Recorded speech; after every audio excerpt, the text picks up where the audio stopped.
today, continuing in our discussion about some of the wisdom of Miles Davis in the way that he lived his life and anecdotes and quotes from him, I wanted to discuss the way that we kind of face the mistakes that we make in our lives, the way that we reframe mistakes that we make in our lives, the way that we kind of face those moments where we know that things haven't turned out quite how we might have liked them to turn out. And Miles Davis had some real hardcore wisdom on matters such as these. He really was a master at turning the mistakes that might have been even perceived as mistakes into masterpieces, as the title of this episode suggests. So I want to tell you, I want to read a quote to you from Miles Davis from one of his interviews. It was a very, very interesting moment. So he's in an interview in 1987, and he's basically sitting there drawing with vivid colors, and the interview asks a question about what he does when he makes a wrong line in his drawing, and if that's anything like music when he's playing music. And in his usual raspy voice, Miles responds by saying, "The line isn't wrong until you've put the next one down. Music is the same way. You don't make bad notes. The note next to the one that you think is bad corrects the one in front. The only way you can do that is by experience. The only way you can fix the line that you don't mean to draw is to draw every day." So we can get so much wisdom, so much value from that one quote from Miles Davis in that interview. And that can tell us so much about the way that he thought about music, about life, about art. And we can really transfer that wisdom over into our own lives. Because for Miles, he didn't see mistakes like everybody else saw mistakes. So to the interviewer who's watching him, do this drawing, and thinking, "Oh, what if he goes out of where he wants to be? What if he makes an incorrect line?" Miles wasn't thinking that. He was letting something flow through him, and he was reacting in real time to what was happening on the page. And if he felt as though something might have not necessarily been the direction he wanted to go, he knew that he could fix that by the next line that he put down. And I don't even know if he would have framed it as fixing it, because he just had that kind of process about his art and that kind of process around what it means to actually make a mistake. And the other thing that we can really learn from that passage there is that it comes from experience. So the first very important lesson is it's not the thing that's in front of you now that's a mistake. The mistake is what you might do next, essentially. It's like, how are you going to deal with the thing that you are perceiving to be a mistake? That's going to be the thing that really makes all the difference. And the second important thing is you only get good at that by practice, practice, practice. And, I think about how this does relate to the philosophy of Stoicism. One of the core tenets of this philosophy is that we need to change our perceptions around the way that we face the realities of life. When Miles Davis was doing that drawing, or when he's playing his music, the mistake isn't the thing that's in front of you right now. The mistake is what you're going to do about something that doesn't go the way you might have planned, right? And that's the exact same idea that we talk about when we say, well, you face life on life's terms. You love your fate. You deal with your fate. Whatever's in front of you right now, you might not be able to do anything about the fact that that thing is in front of you right now, but what you can do something about is you can change your perception. You can change the way that you deal with the situation. So, for example, you go into a job interview and you didn't prepare how you could have. You probably didn't put together your resources correctly. You didn't prepare what you were going to say effectively, and you go in there and you really don't put your best foot forward. and as a result, you don't get the job. Now, you can choose to ruminate over and to beat yourself up over the fact that you didn't prepare how you should have. Or you can change your perceptions around the situation and say, this was only a mistake in relation to what I'm going to do next. Because if you spend too much time ruminating, and if you spend too much time focusing on that mistake, that's taking away from time that you could have spent preparing for the next interview, or preparing your resources, or preparing what you're going to say in your next job interview, or looking for another job interview. That's going to take away time from what you could be doing to make the mistake that you're perceiving into something that actually teaches you a valuable lesson. And I would argue that if you learn a valuable lesson, and if you change your behavior as a result of learning that valuable lesson, then it's not necessarily a mistake. It's a good lesson in your life that has taught you something very important, and you can carry that forward and be a better person because of it. And that's the wisdom in this kind of philosophy that we see in Stoicism, in the idea of love your fate, turn your poison into pleasure, turn your bad situations in life into good situations by loving what you have in front of you. And this philosophy that Miles Davis espouses, which is, the mistake is only in relation to what you're going to draw next or play next. And Herbie Hancock, the amazing pianist, who you have to go check him out if you haven't ever heard of him, because he's absolutely brilliant, revolutionary. But he tells a wonderful story of the time when he was playing in the Miles Davis quintet, I believe it was, or sextet. And he actually gives a perfect anecdote of how Miles Davis really embodied this kind of way of looking at mistakes.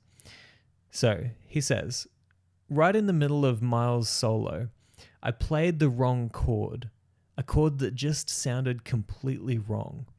And Miles paused for a second, and then he played some notes that made my chord right, which astounded me. I couldn't believe what I'd heard. Miles was able to make something that was wrong into something that was right, with the choice of notes that he played and the feeling that he had. What I realize now is that Miles didn't hear it as a mistake. He heard it as something that happened, just an event. And so that was part of the reality of what was happening at that moment, and he dealt with it. Since he didn't hear it as a mistake, he felt that it was his responsibility to find something that he felt fit, and he was able to do that. That taught me a very big lesson, not only about music, but about life. We can look for the world to be as we would like it to be as individuals, make it easier for me, that idea. But I think that the important idea is that we grow. And the only way we can grow is if we have a mind that is open enough to accept and to be able to experience situations as they are and turn them into medicine. Turn poison into medicine. Take whatever situation you have and make something constructive with it. End quote. I think that passage right there from Herbie Hancock really does such a good job of describing the kind of attitude that Miles had towards mistakes.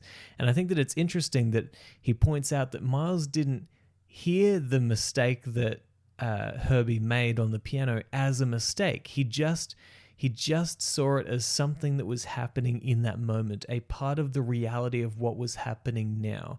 And therefore, it was his responsibility as a musician, as an artist, not to act as if, well, that was a mistake and to, make a big deal out of it, but to actually take what happened and transform it into something that was right, transform what was wrong into something that was right.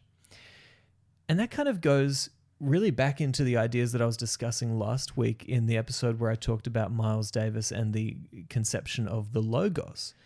It's this idea that if you place the logos or universal reason or the ordering principle that turns chaos into order, that turns, what has been past into what is going to be in the future, that transforms your life, if you put that principle at the height of the priorities in your life, if you choose to listen to that, then whatever happens in your life, you're going to be able to, as Herbie said, turn the poison into medicine, because you'll be facing life not in, how can I avoid all of the crap that's going to happen in my life? Because you can't. And things are going to happen that you won't want to happen.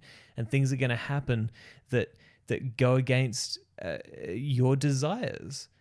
And so that's not a part of the reality of life. But what is a part of the reality of life is that you can change the perceptions that you face life with. You can change the view, the frame with which you view your life, so that things don't necessarily look like mistakes, but they look like opportunities to transform what is into what could be.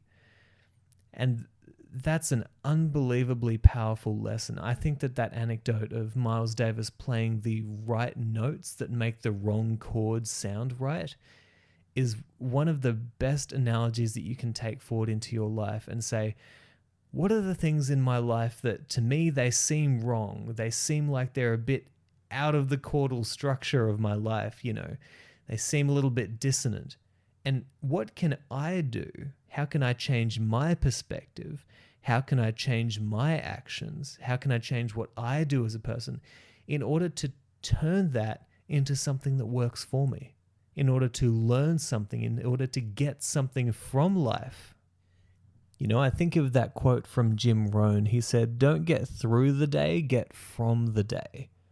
That's a brilliant idea. And, think about it, how it pertains to your life. Don't get through your life. Don't just face your life as if it's something that you have to just trudge your way through, navigating through all of these crap situations. Yes, we go through a lot of pain. Yes, a lot of bad things happen to really good people.